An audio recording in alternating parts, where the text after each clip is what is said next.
Snooker isn't really too difficult to understand until you start striking away from the centre of the cue ball.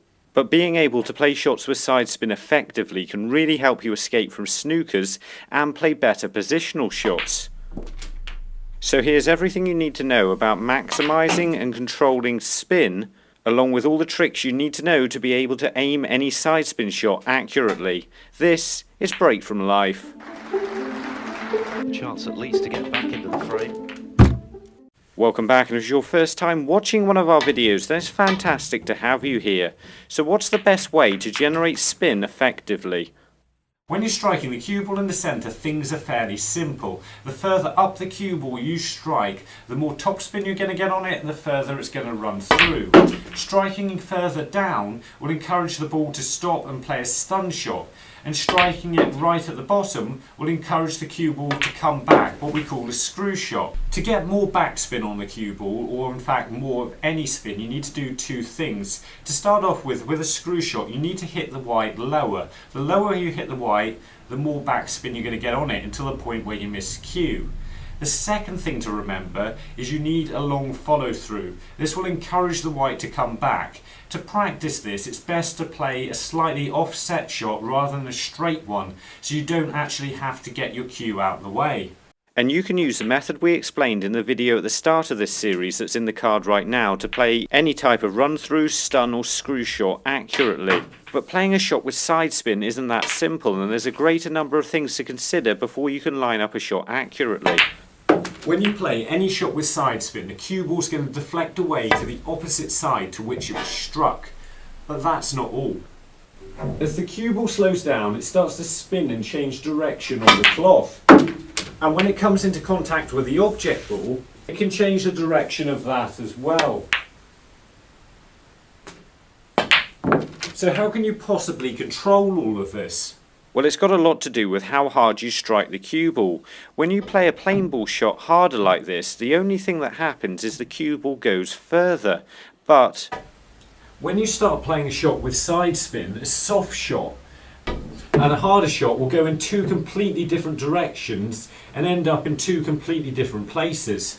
Accurately potting a ball with sidespin is only possible if you know exactly where you're going to hit the cue ball, how much pace you're going to play the shot at, and you don't change your mind about it at any stage during the shot.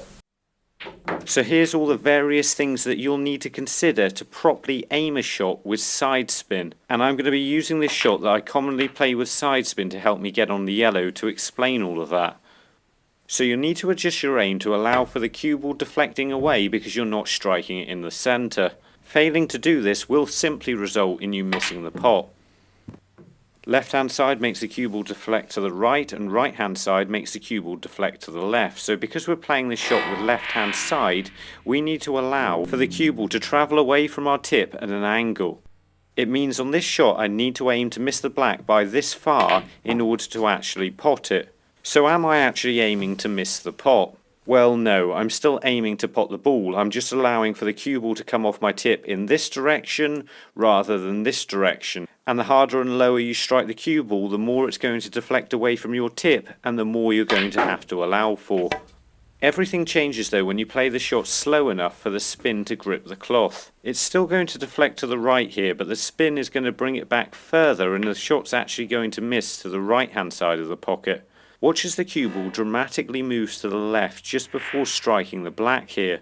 And I'm not far away from the black here, it will have a much greater effect from further away. So this time I'd only have to allow a tiny bit for the deflection and a lot more for the spin gripping the cloth. And to pot the ball I'd have to do the equivalent of missing the shot by this much, but of course I'm not trying to miss the shot, I'm allowing for all of these things before I get to the table. The last thing we haven't allowed for is a slight change in direction of the object ball when the cue ball strikes it. This is the only thing you have to properly change your aim for, and what I mean by that is the position you're aiming for on the object ball. As you can see here, I can just about pot this black with the red in this position, but if I move it in a bit, then I can't pot the black. The best that I can do is just slightly miss the black to the right hand side of the pocket. If I put the balls back again in exactly the same position though, and play a shot with right hand side, I can do something that's often referred to as squeezing the angle. The right hand side on the cue ball will straighten up the black, and I could pot a shot that didn't quite go. So the correct way to line up a shot with side spin isn't to go down on the shot and move your cue over. It's to take into account everything we've just considered before you get to the table, and to go to play a shot with the exact spin and power that you just decided to use.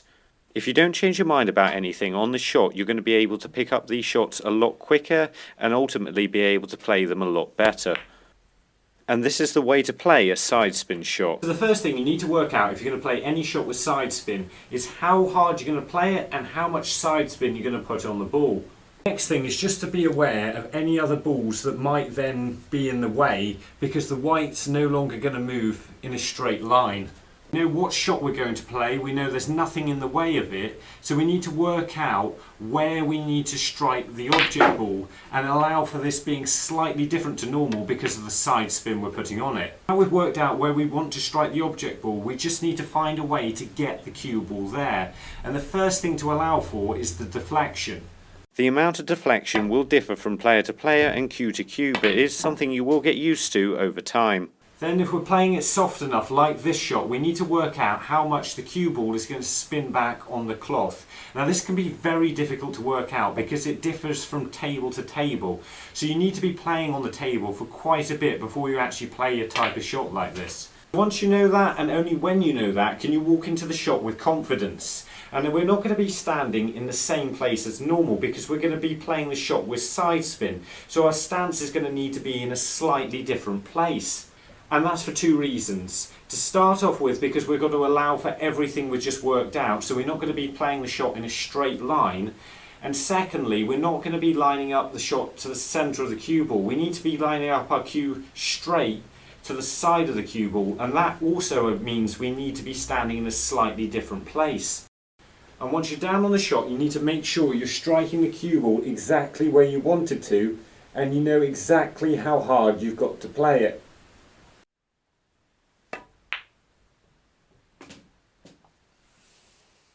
There's still only one thing we haven't actually talked about, the nap of the cloth, and the nap of the cloth runs from the bulk end of the table all the way down the table to the top. And that means when you play the cue ball against the nap of the cloth, it reacts slightly differently, especially when it slows down a lot. By this I mean it spins back completely in the opposite direction, allowing me to swerve round the blue a little bit and then back round the yellow. But after wandering around all over the place, we're finally back at the comments map with Michael from Mississauga in Canada. And if you have a really good understanding of the angles and how side spin works, you can even swerve round balls to play doubles. Doubles, masses, swerves, snooker escapes. The next video in the series talks about all these things and more, so you can really use the table to your advantage. And remember, don't just watch, play, and make the commitment to becoming a better player by subscribing to the channel and visit the website. See you later.